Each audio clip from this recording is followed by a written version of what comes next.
Welcome to A Woman's Heart. We are very privileged to have with us today Linda Hanstra, and I am looking forward to this conversation because I think she and I share some stuff. So, welcome to A Woman's Heart, Linda. Thank you. Thank you so much. I'm excited to be here. Yes, and I am excited to have you here. And before we get going and talking about your specialty, your expertise, and, and such, I would love for us to get to know you a little better and let the audience get to know you a little bit better. So tell us about yourself and something fun that isn't normally in your bio. I am a mother of four adult children, and I also have a daughter-in-law and two grandchildren. I've been married to my husband, Tom, for 37 years. Yep. Yeah, we got to start 37 thinking. years. Yeah. Congratulations. Um, and I think one of the things that a lot of people don't know about me when they do read my, let me back up on that. And one of the things that people don't know about me is that I grew up on a farm in Northwest Indiana. We had about 40,000 laying hens, some pigs. My dad was a crop farmer, but I think the most fun part of the farm was the Christmas trees, which my dad started to grow. So we had a lot of excitement around Christmas time as we opened up our yard to customers, and we had a gift shop, and it was just a lot of fun. Busy, busy time. Oh, So, yeah, that would be a busy time. It's already a busy holiday season, then you add that. But I mhm. can imagine that would be really, really cool as a kid. Yeah, Yeah, there's like yes, no it getting was. around having a really big Christmas Uh-huh. or Christmas season, exciting, full Christmas season, and all of that hmm as a kid. Well, as you mentioned, you have four adult children.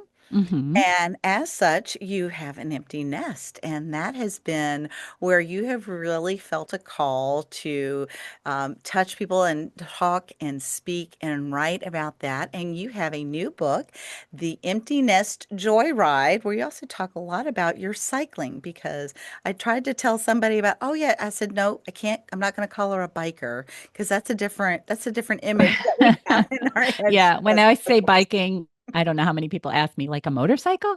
Yeah, No, no, no, yeah, like a no, no. bicycle. A bicycle. That's why I have to go. Okay, not a biker, a cyclist, a cyclist. hmm Let's make sure we have that image because yes, you're pedaling hard, pedaling on hard in that, and you have a lot of fun stories in that. So, but what with the empty nest, what really drew you to want to share about the cycling and the empty nest together, and really put those together and share with people what you all have learned in this season. Well, I guess where it started was I was already doing some writing, a little bit on the side, some blogging. And after our daughter left home, I our last one, our final child left the home, I decided to take a class in writing with a friend of mine who taught online. And one of my first stories that I shared with her was a story that actually happened 3 weeks before we became empty nesters. My husband had a pretty serious bike accident, and it Yeah. totally threw us off course. We had all these plans of cycling events we were going to do together, and we were going to ride off into the sunset. And we had to adjust our plans a little. Yeah. So I shared that story with my writer friend, and I said, "What do you think I should do with this?" And she said, "It's definitely an essay and maybe a book." And that's when I first started thinking about what else could I put in this book? It's a lot. It was about that beginning of our empty nest, but what Mhm. else could go into it? And um, to be inspired, I would take bike rides, walks, whatever. But often in my bike ride, I would think of a metaphor. This thing about biking is a lot like this part of parenting, or this Mm. part of marriage, or aging, or a lot of things just made connections for me. And so the whole book has bike metaphors, but also it's a lot about not just the transition to the empty nest. It's a lot about relationships in a family, relationships with God, and just our life in midlife. Yeah. So, Yeah, and you're right. It did. There was a lot about parenting adult children, because that is a whole nother animal. You when they make a bad decision, you cannot put them in timeout when they're over 20. And you really just sometimes have to just keep your mouth shut. And I remember asking a friend and so going, "How do you even have a tongue? I feel like I've just about had to bite it off." And she said, "You get calluses, practices." Right. But yeah, that's the best thing you can Mm-hmm. do sometime. And parenting adult children is so much different. And then, yes, the marriages change and things that Mm-hmm. worked before don't work before. You have different time frames, different things that you're navigating. As I told you before the recording started, I was a stay-at-home mom for years, volunteered, did things in that. And then when my last one went off, I was like, oh, okay, I'm gonna have all this time. But it was like I was in my lane. So I related to the bike things. I was in my lane and then Right. my lane went away. And I'm like, oh, wait a minute. Now what do I do? Where do I merge? And there's Right. a little bit of some bumper cars going on. Here and there as I've tried to adjust and figure out where to merge and which lane do I go in, which can definitely be challenged. And then it affects not just you, but your relationships with your kids, your relationships with your husband, and all of that. It just Right. so many different Yes. things. Many changes, many, Yes. many changes. And one of the things that I point out in the book is how important it is to prepare for that Hmm. time in life. I imagine some of your listeners aren't to that point yet, and I would highly recommend that they take time as a couple away from their kids to practice that empty nest feeling, if just the two Yeah. of you. If it means taking a vacation together or sending your kids off to grandma's or onto summer camps, just try to find some time where it's just the two of you and get to know each other, keep knowing each other, Yes. so that when that time comes and the kids are gone, suddenly you have this big void in your life, but also it can be a void in the relationship. And so it's important to have more than just the kids to Yes. focus on. Yeah, yes, it is. And you mentioned a couple of times in the book where you had done some writing, but not a whole lot. But then in the empty nest, it is so important for you to find time as a couple to find that, ooh, it's now just the two of us time. But then you have that chance to go, oh, all these things I'd wanted to do, but I couldn't because the kids were home and they took Hmm. up all the available, brain power and time and calendar space. Now I can explore that. So what did that look like for you? And you're like, okay, now they're gone. And I have this time with my husband, but I also have time for myself. How Right. did you navigate that?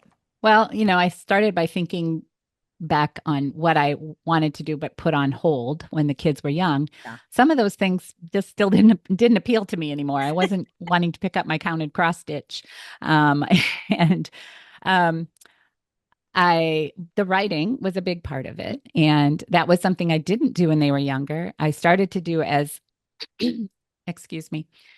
I started to do it as they became teenagers, really, is when I really mostly got into writing. And so having more time to focus on that was such a gift because actually I felt like I was working full time at the time, at least during the school year, as a speech language pathologist. Mhm. And then I felt like I was working part time as a writer. So for a while, even after the nest was emptied, I was busy all the time. Yeah. My free time was spent on my part time passion slash. It was kind of a job. Once you start writing and you say you're going to send newsletters, you got to keep it going. So, Yeah. Yeah. It's like um, a podcast. They're expecting it every week. And I'm like, oh, yeah, so I got to finish this up. that's right. I had no lack of things to do once the kids left. So, yeah. Yes, yeah. I have found that I still have to prioritize because I Hmm. was never one of these that was so busy. I was so busy with the kids and put a lot of things on hold, but I still had a wide variety of things that I was interested. It's funny you mentioned the cross stitch because I haven't been doing a lot, but I Uh-huh. used to do cross stitch and I actually wouldn't mind taking it back up again. But now I've gotten busy with other things, and I also used to love scrapbooking, but it's kind of difficult going all the way back Hmm. there now. Yeah. But we did do one Hmm. recently with something for my daughter, which was really kind of cool. And being able to get in that, my husband and I worked on that together. He kind of got it started, and then I'm like, yeah, it's kind of basic. I need to. My little perfectionist self jumped in. Well, one little aside about the cross stitch was when my kids were young, even before I had my first child, I started a Beatrix Potter story of Peter Rabbit, 12 pictures of Peter Rabbit all in cross stitch. Oh, wow. And it took me until after my second one was born to finish all of the cross stitch. So I had two boys at that point. I had all the cross stitch done. And then I started having, more children and my Mhm. two girls. Anyway, the cross stitch went in my sewing basket and it just sat there as just a piece of cloth with a bunch of stitches on it. I didn't make it into anything, so we couldn't enjoy it. And so after my second grandchild was born, I took a class in quilting and I made those pictures into a quilt. Oh, So good. that was kind of a neat way of bringing an old hobby into a Mhm. current hobby, but something new. I had always wanted to learn a little bit about quilting, and I still might go back and do more quilting as time goes on. Yeah, no, I love that you were able to bring it back full circle. 20 some years later, Yes, 20 we some years later. finished. So, but yeah, no, I have no stones to throw. The older I get, the fewer stones I have to throw at anybody for anything. And one of them is my wedding sampler. I think I finally had it framed by our 25th anniversary. Yep. So I handed it to the Ah, framer and I said, this is like 20 years, 20, 25 years but of work. then it almost makes it more special, when you Yes, yes, have it been does. holding on to it for so long, and then finally you can enjoy it. Yes, yes, we can finally enjoy it. And it's pretty elaborate as far as that goes. It's a very Neat. elaborate cross stitch. That yeah, no wonder it took a long time. Uh-huh. And I know there's a lot of surprises that come along in the empty nest, or what you refer to as the mighty nest, which I do love that. We'll get into that. But what are some other things that maybe God surprised you in while you were writing the book? Because we always have surprises in life, but Hmm. we decided to tackle this book. I think we all have, it's hard not to have an expectation of some sort. But Right. was there any things that surprised you along the way while you were writing the book that you didn't expect? Well, just the process of writing taught me so much. Sometimes I don't know what I think about something until I start writing, Mm, and it's in the writing that I process things. yeah. So it's also some fun when I sit down to write and I don't know what I'm going to write about, but I just have to start, and then it's always surprising what what God brings to mind, what my thoughts how they how they form into something that I didn't even know was coming. So Yes. that's been a really cool surprise. I didn't know writing could do that, but I encourage anyone who is thinking about writing to just journal and explore some of your thoughts through writing. It's Hmm. it's very fascinating. The other thing I would say is that um, I grew up in a very religious home. We went to church twice every Sunday, and midweek Bible classes, and Hmm. but we were very stoic about sharing. We didn't talk about our faith very Okay. passionately or Yeah. outwardly in our family, and so it was something I was never really comfortable with. Um, but once um, I started writing about some of my faith thoughts and those. Let me back up. Pause. But once I started writing about my faith, that ability to share my faith verbally and in writing just kept growing. I think it's interesting how sometimes your thoughts and feelings lead to action, but your actions can also lead to thoughts and feelings. And in this case, I felt like my action of writing about my faith brought more more closeness to God. It really um, it strengthened my relationship. Partly maybe Huh. because writers are very concerned about um, imposter syndrome. I'm writing this, but I'm not really an Right. expert, or I'm writing about my faith, but am I really a good Christian? And so just the more you do it, the more you live into what you're saying. And so I think that that was also a really neat surprise that God moved in my life that way. Yeah, I like that. And you talk like the thoughts and then the actions and how they went together. And it kind of ties into one of the other things that I was thinking of is I know you didn't just say, wake up one day and go, I want to write a book.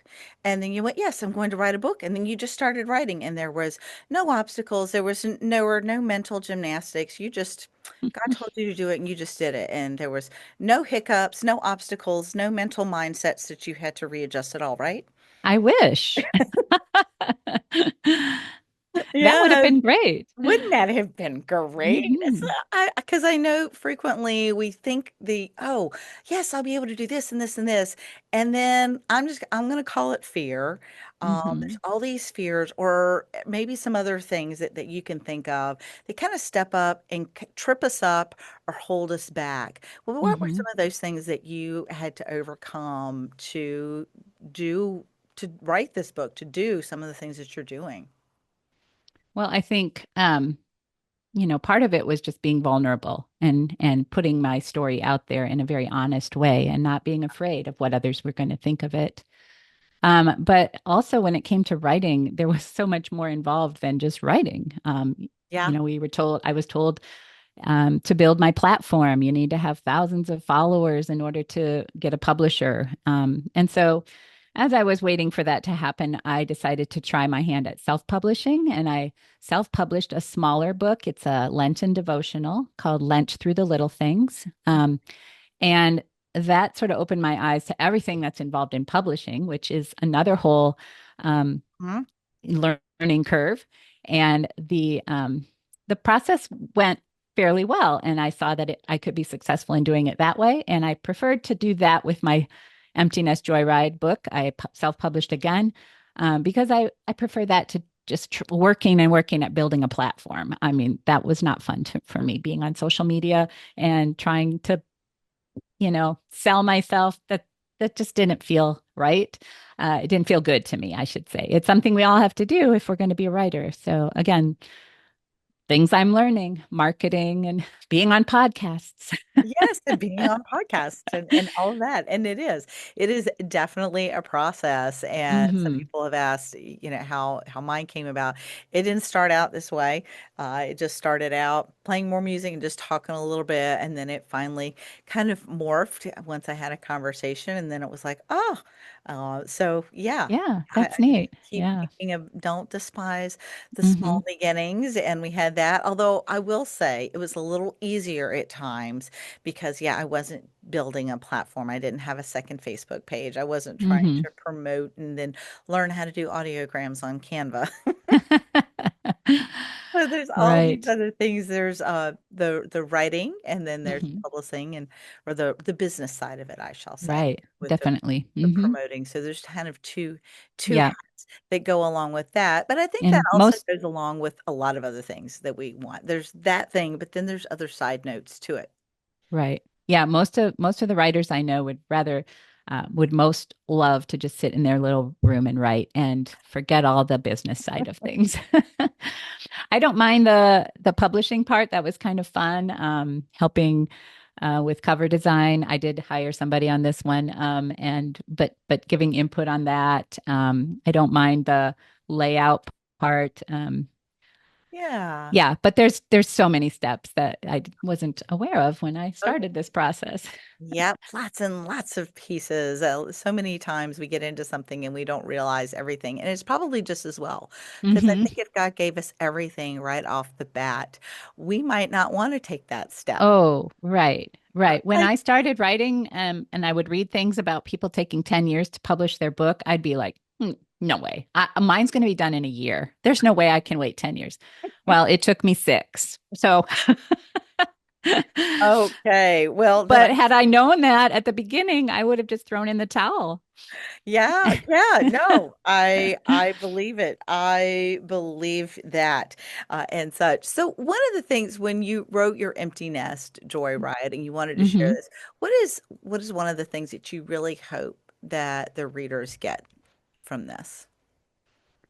Um, Yeah, I think that the book is full of hope in Mhm. terms of finding joy, Yeah, even through your struggles. yeah. Every chapter probably has not only, oh, this was fun and we had so much joy. We also had many struggles throughout the years in our family, and sometimes it's through those struggles that you gain new skills, or you find your strength in God or in others. You rely on others. It Mhm. builds you up in ways that you don't realize until, looking back. Yeah. Um, and so there's always hope. I think the subtitle sums it up: hope, love, and purpose on the road to contentment. So Yes. if you can find those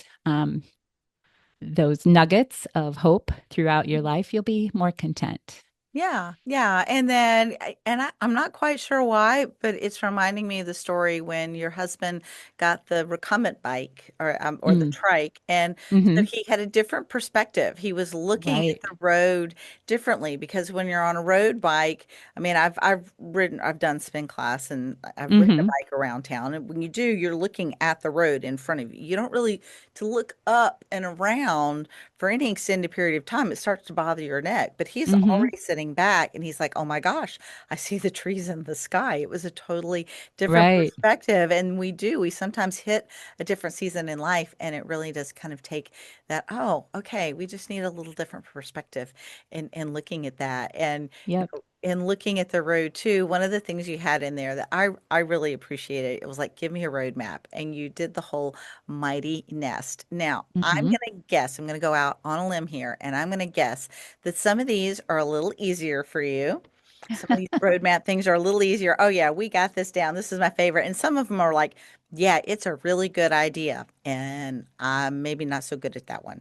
Hmm. I'm going Yeah. to ask you out of that mighty nest, which one do you feel is your strongest or your favorite, and which one is maybe has more room for opportunity? Oh, wow. There's a lot of favorites. The one that's jumping out at me, though, is the T in Mighty stands for travel together. Ah, We love to travel, and my husband hopes to retire next year, and then we're hoping to really turn up the you travel really can. time. Yeah. Yes. So that's a really fun one. Hmm. Yeah, Um, that would be a fun travel one. I enjoyed your trip to Traverse City. I have a friend that grew up in Traverse City. yeah. And I'd say one of my hardest struggles is the E in nest, which is exercise and eat right. But biking is one way I get my exercise. I also enjoy kayaking and walking. But I'm not one of these people who go to the gym every morning or even 2 times a week. Yeah. Yeah. Yeah. Well, I'd Yeah. say you do pretty good in the cycling that you do with the amount of that because I'm like the idea of it late night hopping on a bike and biking for an hour. I was like, my hat's off to you. I'll go to the gym. I'd rather go to the It gym for 20 it minutes. that it's not consistent though. See, I need to work on Oh, consistency here. okay. Yeah. Well, Yeah. yeah. Okay. Okay. I'll Hmm. give you that. And If it's too consistency can. cold or if it's too windy or if Mhm. I'm just too busy, I have lots of excuses for not going. But when I do go, I feel so much better. So there is that. Yes, yes. And I enjoy walking and I do actually enjoy going to the gym. Last year, my gym has a program where if you go 100 times, you get a t-shirt. If you go 200 times, you get a sweatshirt. I've gotten lots of t-shirts. Never gotten a sweatshirt before and I was like last Oh, year that was I by golly I was going to get my sweatshirt last year. And so I did. I even all if I only right. made it in for 15 or 20, I got my sweatshirt right before Christmas and I was very proud of Yay. that. So I'll get my 100 t-shirt this year. Yeah, So, for a while, my goal was to ride my age in miles on at least one ride. So, like okay. when I was 60, I wanted to ride 60 miles in one ride. And I did that up until like age 62. Wait, no, I don't know. Maybe it was just age 60. I've slacked off the last couple years. I haven't quite got there. Oh, So you okay. know, we're, Well, you can train for keeps another one of but these there's no races. reason I can't continue that goal. Yeah.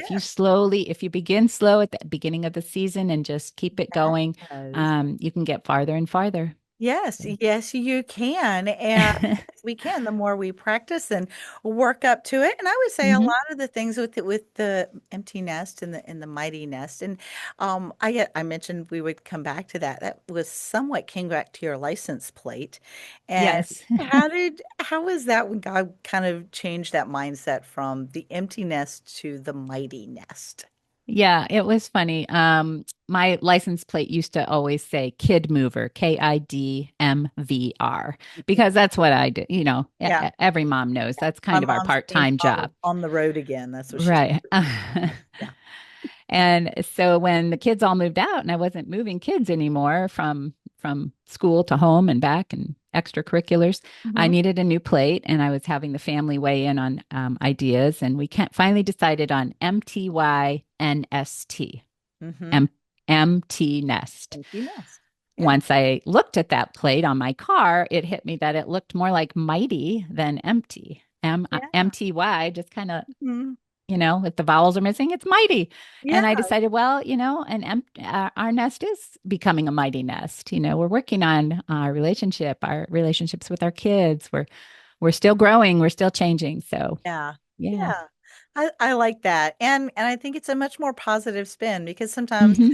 and you mentioned this in the book, sometimes when we talk about an empty nest, the empty is not always a real positive connotation. It's Right. more of a lacking of Right. something. And Hmm. you're lacking your kids there all the time and all the excitement and all the activities. Hmm. But then if you can reframe that to, yeah, you don't have that, but you can fill it up. And then it's so much more special when they all come in to Right. get together and then the house is really bustling and then you're not Right. used to it and you're like, oh, this is great. And then they're gonna leave Hmm. and it'll get quiet again. It Like does get stay quiet, really but quiet. it's good for me to realize how much they still need you, even Yes. after they leave home. You don't stop parenting. You never stop worrying about them and praying for them.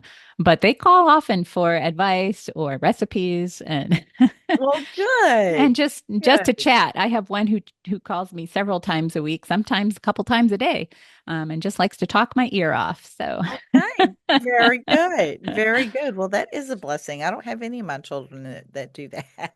They're only busy. one of mine. Yes. She's a talker. Yes. Yes. Well, they're all not because they don't want to, but Hmm. they're They're busy with their busy, lives. right? Yeah, they're busy Right. with their own lives, Hmm. and every now and again, when I get my feelings hurt, I'm like, okay, take a step back. How often do I call my parents? Right. And I go, okay, Uh-huh. I don't love them. It's because I'm trying to get stuff done. Right. Right. No, exactly. It's all just different. Well, one of Yep. the things that I always like to ask on the show, this has been a passion of yours, is to share and to encourage people in the empty nest season to look at it differently, to make it a wonderful season. That has been your passion. And what would you say to encourage someone to pursue the passion that God has placed in their heart? Because their passion may be a little different. Right. The first thing I would say is to listen to the voices around you. If it's God's voice speaking through scripture, or if it's the voices of others. For me, I had just written a few blog posts and started getting feedback from friends about my writing. And that's when I first realized, well, maybe this is a gift I'm supposed to be using. Hmm. So listen if others, or if they don't come out and say something, ask your friends and family, do you think I should pursue this, whatever dream it is. And then I would say keep, sorry, I lost it. I have a thing here that, yeah. Um, I already talked about it. That's why I read that. Okay, let me start. Um, and then I would also say that if you sense God's calling for something, to go for it. Just try it. And remember that anything you're doing, you can just do for now. You don't have to commit for life. You don't have to even commit for 5 years or a year. Try it. See how it feels. And I think you'll know if that passion is something that God really wants you to follow or not. Yeah, very good. I agree. I agree. And I think that is worthy advice and encouragement to people. And Linda, I really do appreciate your taking the time to speak with us today. And if someone wants to get your book, connect with you, get some more encouragement in the empty nest or whatever, what is the best way for them to connect with you? The thing that sort of encompasses everything is my website, lindahanstra.com. Okay. But I right now have a freebie offer. If you're working on trying to continue to boost your marriage relationship, I have a 52 date night idea jar. Well, it's not a, you get the list and you make the Get jar. the It's a list. You got to make the jar. The DIY. jar is not going to come online through email. Right. A DIY of date night ideas. And they're really fun ideas, different than your average going out for a movie and a dinner. Um, and so that they can find at lindahanstra.com/date. Okay. And then anything about my book you can find at emptynestjoyride.com. Okay, very good. And we Yeah. will have both of those in Hmm. the show notes to make it easy for people to find you and track down that free resource and have some Hmm. fun date night ideas because I think I that's also, great. yeah, and I also send out a newsletter two to three, maybe four times a month, and that can be found either through my website or at lindahanstra.substack.com. Very good. Yeah. Very good. So lots of ways to Yes. connect. And then with the date night, you can reconnect with your spouse and have that because I agree. Sometimes we do. You get stuck in a rut and you just do the same things over and over again. And Hmm. every now and again, it's nice to shake things up and add some adventure and some spice Yep. to, That's to the right. marriage. So yeah, well, Linda, thank you. Thank you so much for your willingness to be vulnerable and share the stories in your book and for taking the time to speak to us today. I really appreciate it. Well, thank you. It's been a pleasure.